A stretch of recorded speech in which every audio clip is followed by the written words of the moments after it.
As Franklin Roosevelt addressed the nation, he said, "Let me assert my firm belief that the only thing that we have to fear is fear itself. Nameless, unreasoning, unjustified terror which paralyzes needed efforts to convert retreat into advance."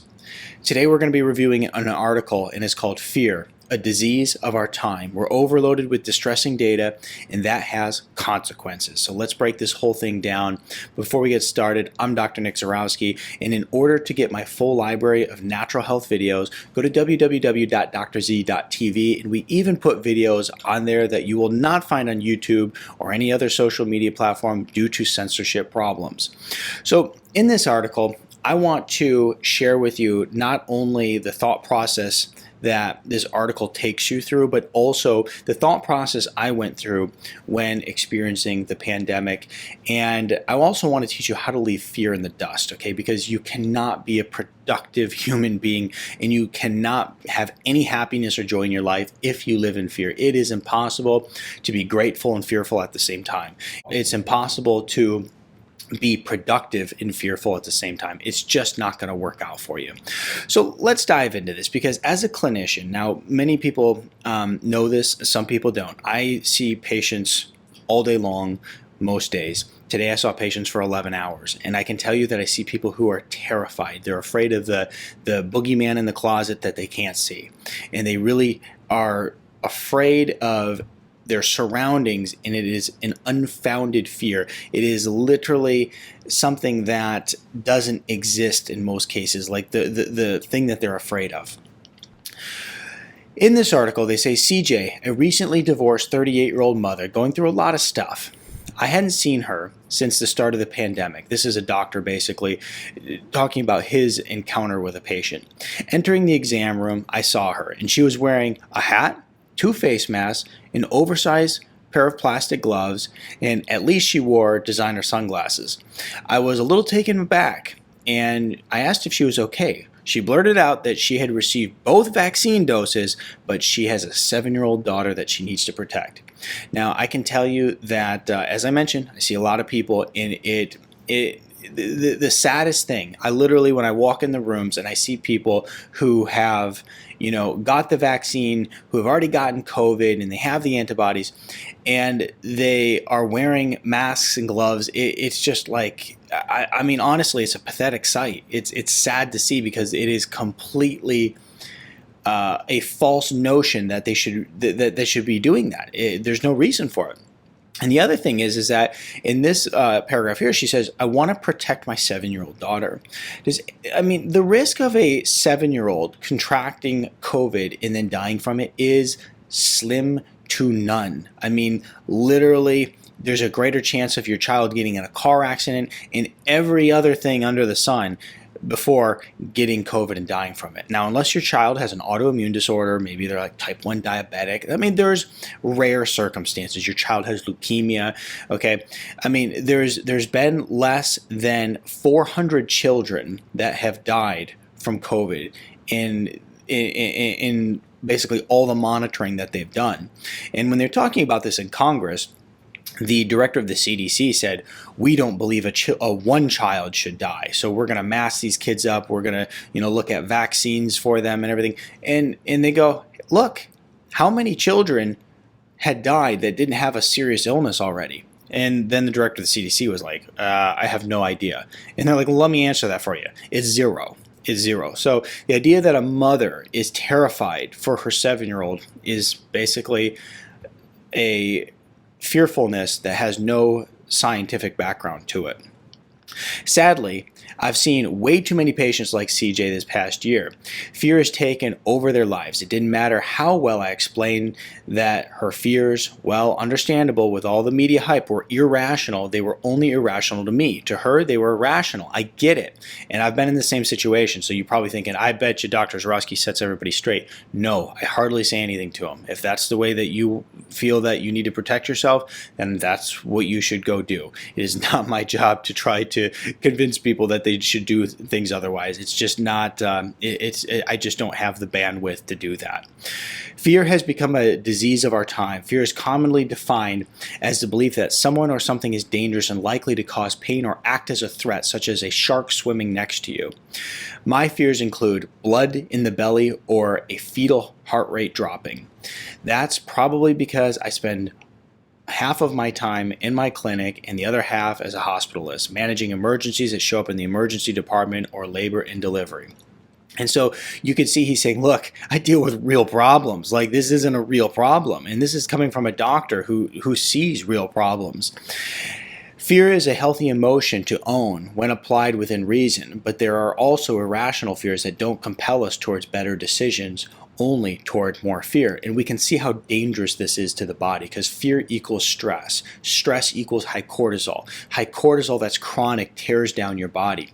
When you look at most diseases out there, I mean, there's definitely a correlation with stress. And I'm always interested, when I hear like someone tell me, maybe a patient tell me, yeah, my grandmother lived till 95 years old. And I always, what's their personality like? Oh, they were always happy, they just never stressed at all. And you can tell that somebody who has a positive, happy attitude that's full of gratitude and positive emotions, they tend to live longer. There's no doubt about it. So fear is very, very dangerous in what it does to the cardiovascular system and how it actually is very much linked to disease in the body.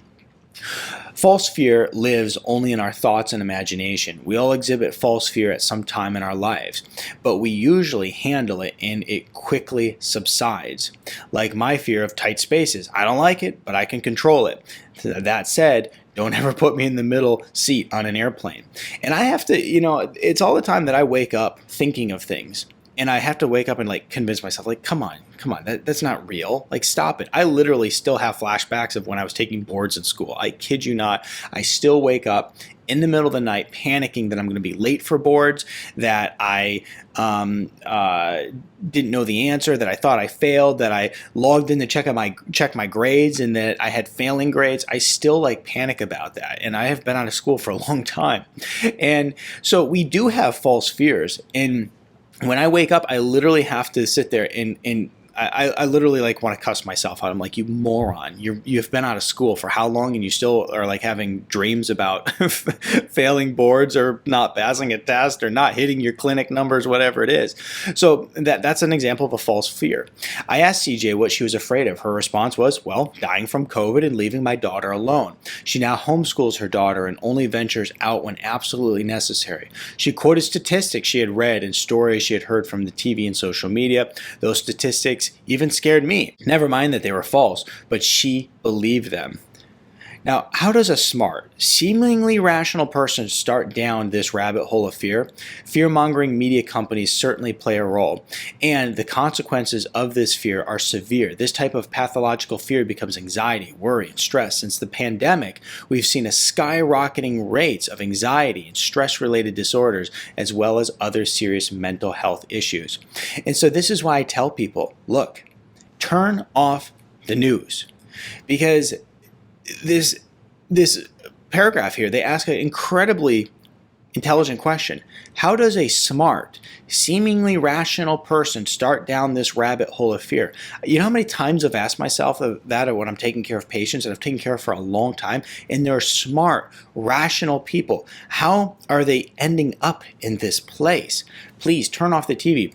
One of the things that CNN famously did during the pandemic, specifically during the Trump administration. So if anybody ever says this stuff isn't related to politics, you're very false. But CNN, one of the things they were doing is they were running a death meter constantly for COVID, and that it was a thing designed to terrify you.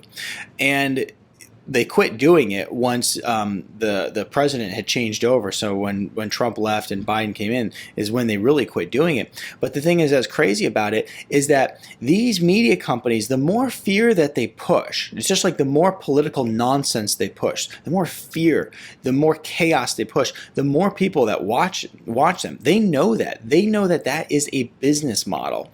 And I'm pretty sure they even Project Veritas has even caught CNN basically saying yeah, we know. we scared the hell out of people, but like, hey, it was good for money. And because the more people that watch them, the more ads they sell. Now, every action we take in medicine or healthcare policies has unintended consequences, and that includes lockdowns and social distancing requirements. The increase in teen suicide rates since the lockdown is one example. So the increase in people, including children, being medicated with anti-anxiety and anti-depression medications has also went up incredibly high. How does one combat these irrational fears? The root of the problem is that these fears are based on belief, and all too often our beliefs become fixed. We stop taking in new facts, revisiting our our assumptions, and only accepting information that validates what we already believe. Okay, and we all tend to do that, whether it's about healthcare, whether it's about medicine, whatever it is, we tend to always go back and validate. I'm a very open-minded person. Like, I am willing to explore almost anything. I really don't have hard lines that I draw where I go, I don't believe this. Like, for instance, whenever they come out with, even though I don't agree with medicine, I'm willing to hear them out on it. Maybe they can come out with something good, when it comes to some of these different shots and things like that. As we look a little bit further down the article, they say, this pandemic of fear is in part rooted in being overloaded with limited types of data. Limited types of data is referring basically to the news system that is giving you very specific data sets that look really bad, and they tend to just conveniently leave out other data sets that would basically tell you, hey, it's really not as bad as we're making it out to be.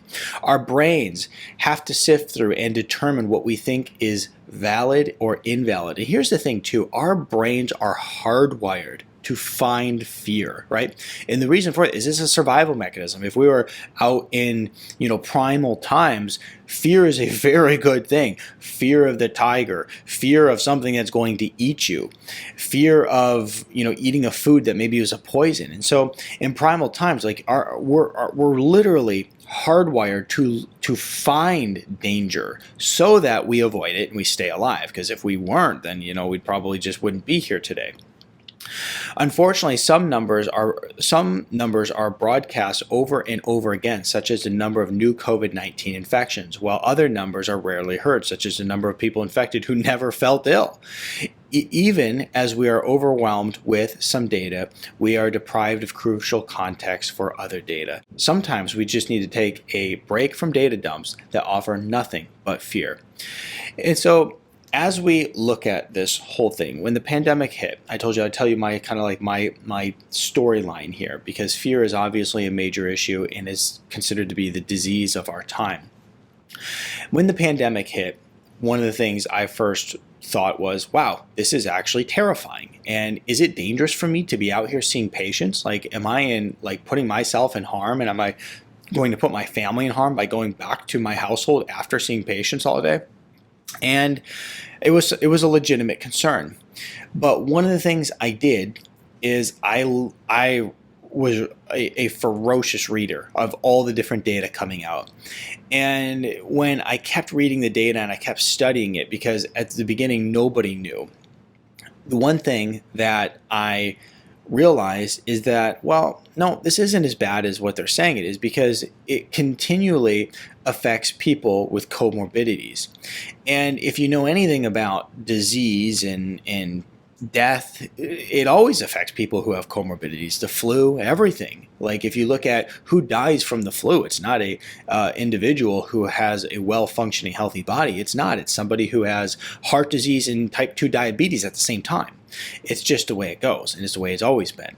And so as I realized what was happening, I realized quickly, hey, this isn't as bad as we thought it was. And then as I watched all the politicians flip-flop and basically become very divided, like one political aisle was taking this stance, the other political aisle was taking this stance, I realized, well, you can't trust these guys, and you really have to, Americans should look at each other and have an honest conversation, because the politicians aren't doing their job, right?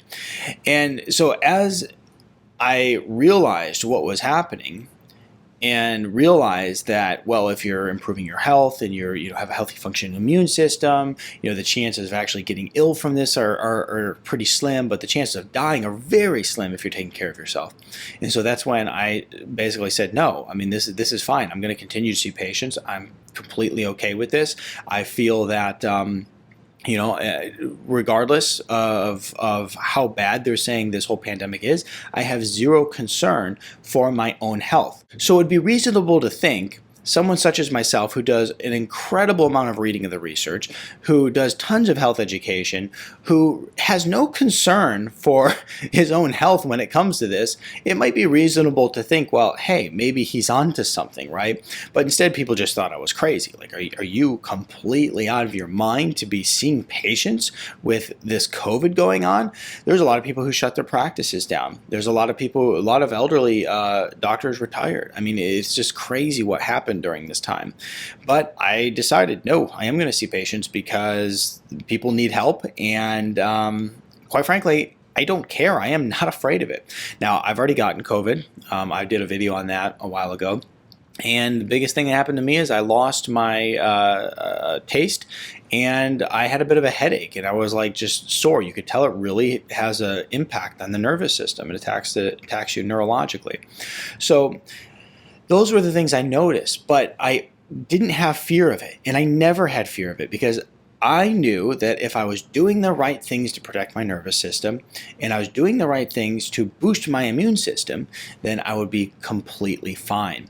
So now, as a result of this fear porn that's basically propagated by the media and politicians, we have more people dying. And I'm sure that there's no exact number out there, but I am going to go on a whim and say I will bet you that more people will die as a result of the restrictions and the reaction to the pandemic versus people actually dying from the pandemic. I'll go on a limb and say that because between the addictions, between the depression, the anxiety, and the suicide, and people who are starving now, other countries, third world countries, are literally just crumbling and they don't have food. I mean, it's a disaster. I mean, the biggest things that's happening in America is like, yeah, we don't have cars. You can't get a new vehicle. But literally, other countries, the people are dying from starvation. I have no doubt that the reaction from COVID will actually be far worse than COVID itself. I feel strongly about that. And so as we look at this fear, the new disease of our time, one of the things that you can start to implement in your life is practicing gratitude. Write down 3 to 4 things that you're grateful for every day, okay? You can do it morning and night. And literally, like I said, you cannot be fearful and grateful at the same time. It's two emotions that can't exist together. It's just not going to happen. So you could keep a gratitude journal and write down a couple things you're grateful for. The other thing that you can do is you can focus on doing some meditation, doing things like box breathing. And if you're someone who is in fear, you have to turn the media off. I'm telling you, I've been urging pretty much anybody who follows my channel, turn off the news. You have to turn off the news. I mean, it is literally a devastating thing neurologically for you because you shouldn't be taking all of the negative things that happen in the world and condensing them down into maybe 10 to 15 minutes and then putting that in your head.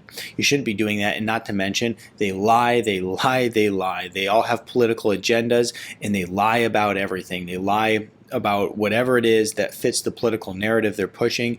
And when it comes to this pandemic, it should have nothing to do with politics. It should have everything to do with healthcare and healthcare policy, not controlling people, not making people fearful, and certainly it shouldn't be a wedge topic in politics. And make sure that you're doing everything to take control of your health and do it naturally. One of the things I'll do is I'll put a link below to a immune boosting pack that I put together. And it'd be, if you don't have one of these in your house, literally it'd be a good thing to have anyway with the fall coming around, for just to help you from the flu and everything else. I mean, we have these in our home. Whenever somebody gets sick, we rip off a few packets and you just take them until you're better.